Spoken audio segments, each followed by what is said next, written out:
दक्ष news, सामान्यांच्या हक्कासाठी नेहमी दक्ष।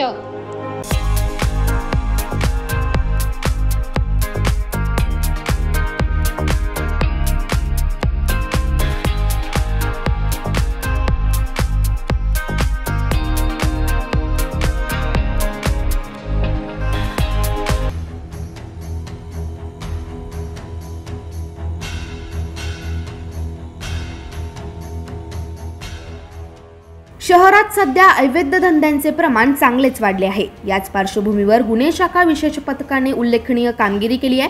देशी बनावटीचे पिस्टल व काडतुसांसह इसमावर कारवाई करण्यात आली आहे।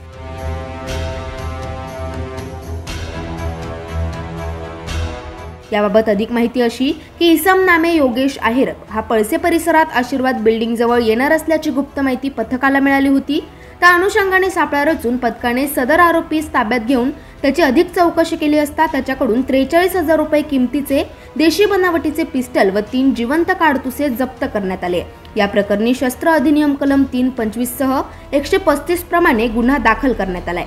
सदरची कामगिरी पोलीस आयुक्त संदीप कर्णिक, पोलीस उपायुक्त प्रशांत बच्छाव, सहाय्यक पोलीस आयुक्त डॉक्टर सीताराम कोल्हे यांच्या मार्गदर्शनाप्रमाणे वरिष्ठ पोलीस निरीक्षक जयराम पायगुडे, सहाय्यक पोलीस निरीक्षक हेमंत नागरे, पोलीस उपनिरीक्षक लाड, पोलीस उपनिरीक्षक दिलीप सगळे, सहाय्यक पोलीस उपनिरीक्षक रंजन बेंडाळे, पोलीस हवालदार किशोर रोकडे, गणेश भामरे, डंबाळे, पोलीस नाईक योगेश चव्हाण, भूषण सोनवणे, रवींद्र दिघे, दत्ता चकोर, पोलीस हवालदार अनिरुद्ध येवले, बाळा नांद्रे, चंद्रकांत बागडे, चारुदत्त निकम, राऊत, विठ्ठल चव्हाण यांच्यासह पथकाने केली आहे।